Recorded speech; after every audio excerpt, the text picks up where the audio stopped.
Notre planète est un joyau fragile. Chaque jour, elle fait face à des défis colossaux, entre autres le changement climatique, la dégradation des sols, la pollution. Mais heureusement, l'espoir existe. Bienvenue sur Faso Green TV, votre fenêtre ouverte sur un monde plus vert. Nous sommes une web télé dédiée à l'environnement et au développement durable. Notre mission, vous informer, vous sensibiliser et vous inspirer. De l'agriculture à l'eau en passant par l'assainissement, nous couvrons tous les aspects de l'environnement. L'agriculture. Nous vous emmenons au cœur des champs pour découvrir les dernières innovations, les défis des agriculteurs et les solutions pour nourrir une population croissante tout en préservant la nature. L'eau. Ressource vitale. L'eau est au cœur de nos préoccupations. Nous vous montrons comment préserver cette ressource précieuse, comment l'accès à l'eau potable s'améliore et comment gérer les risques liés aux inondations et à la sécheresse. L'assainissement, un enjeu majeur pour la santé publique. Nous vous présentons les initiatives qui visent à améliorer les conditions d'hygiène et à protéger notre environnement. Nos journalistes passionnés partent à la rencontre des acteurs du terrain, agriculteurs, chercheurs, associations, décideurs politiques. Ils décryptent pour vous les enjeux, les solutions et les avancées en matière d'environnement. Chez Faso Green TV, nous croyons en un avenir meilleur, un avenir où l'homme vit en parfaite harmonie avec la nature.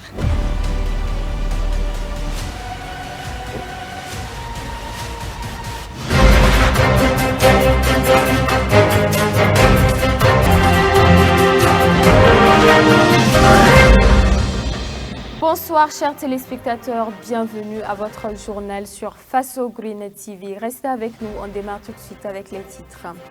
Au sommet de cette édition, nous avons fait un tour dans le quartier Hamdalaye de la ville de Ouagadougou et le constat n'est pas si reluisant. En effet, à l'instar d'autres quartiers, Hamdalaye souffre d'insalubrité grandissante.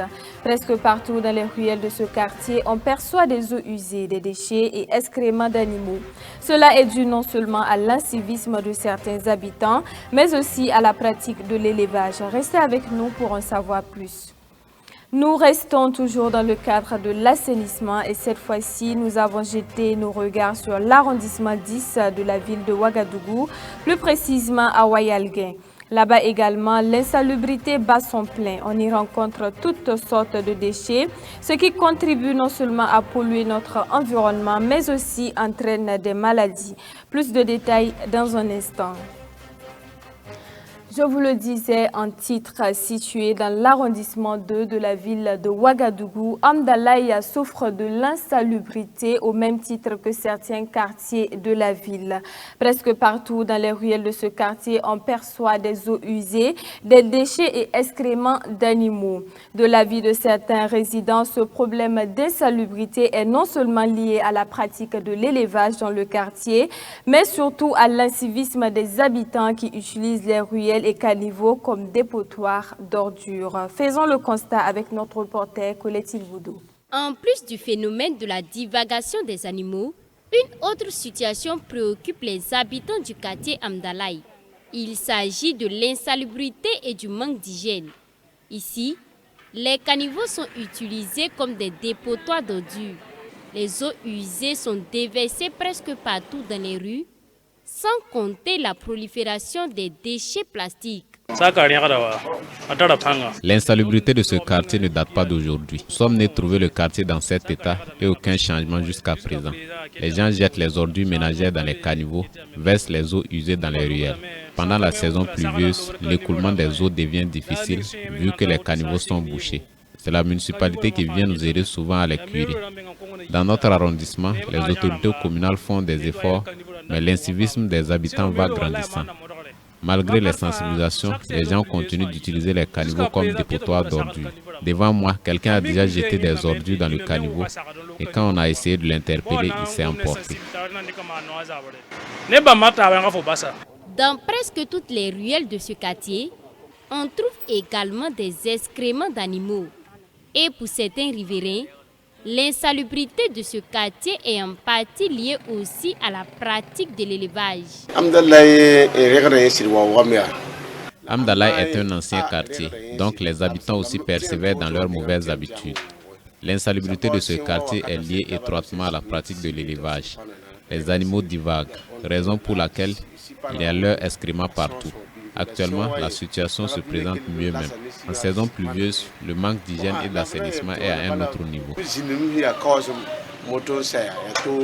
L'incivisme de certains habitants est également pointé du doigt dans cette situation d'insalubrité du quartier Amdalaï.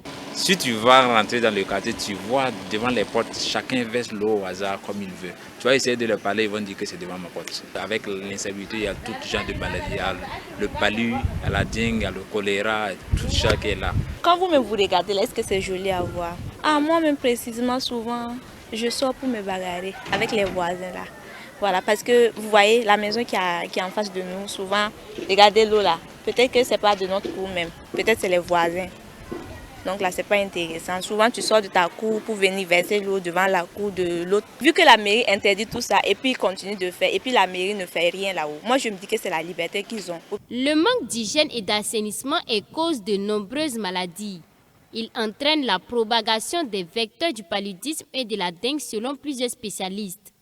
Et pour minimiser les risques de contamination, des résidents du quartier Amdalaï invitent les autorités compétentes à mener des sensibilisations à l'endroit des habitants en vue de renverser la tendance.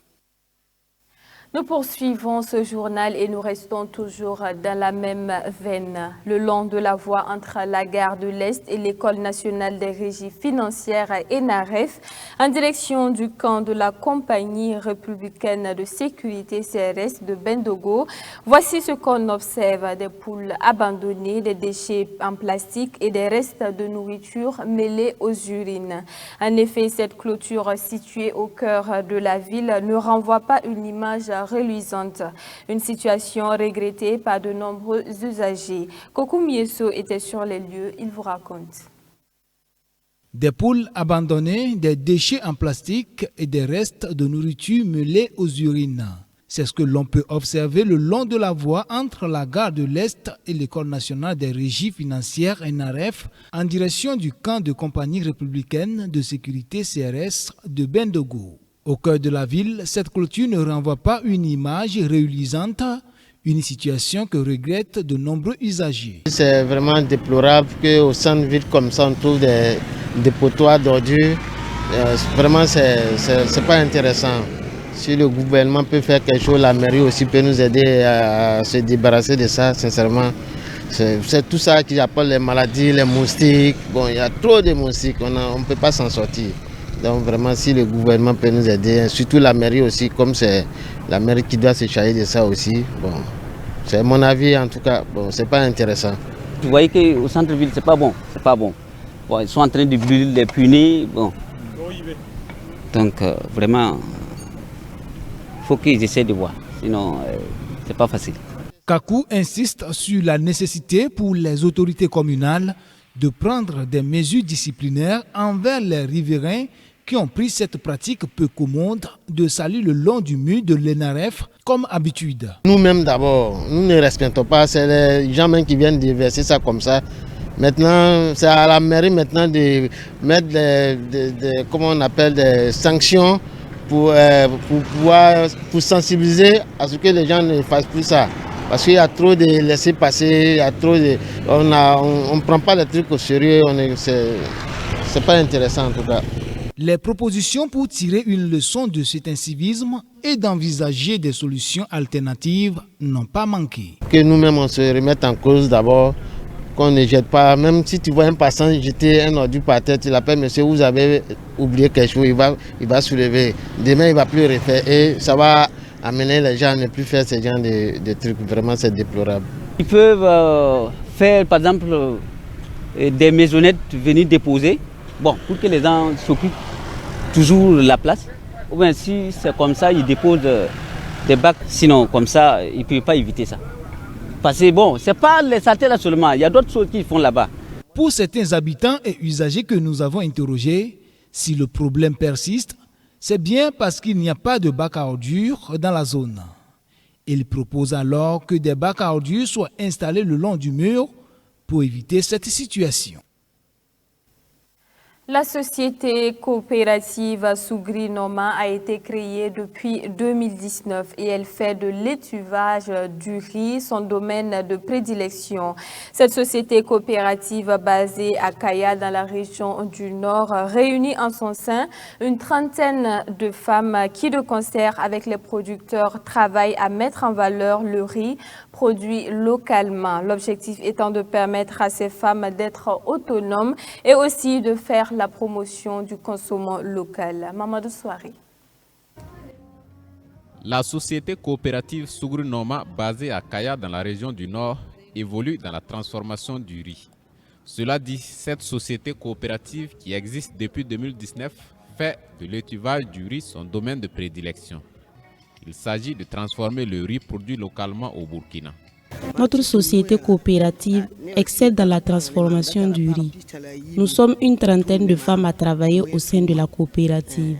Par ce travail de transformation du riz, la coopérative Sougri Noma veut encourager la consommation locale et contribuer du même coup à l'atteinte de l'autosuffisance alimentaire au Burkina. Et dans sa démarche, la société coopérative bénéficie souvent de l'accompagnement de certains projets et programmes pour renforcer ses capacités opérationnelles. Avec ces accompagnements, on a pu acheter du matériel pour améliorer notre travail. On a même pu faire des hangars.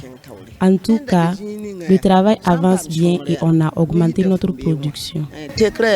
L'objectif poursuivi par la société coopérative Sougri Noma est de permettre aux femmes d'être autonomes. Et la société compte à ce jour une trentaine de membres. C'est ainsi que prend fin ce journal. Merci à tous de l'avoir suivi. On se donne rendez-vous la semaine prochaine pour d'autres sessions d'information. Bon week-end à tous. Au revoir.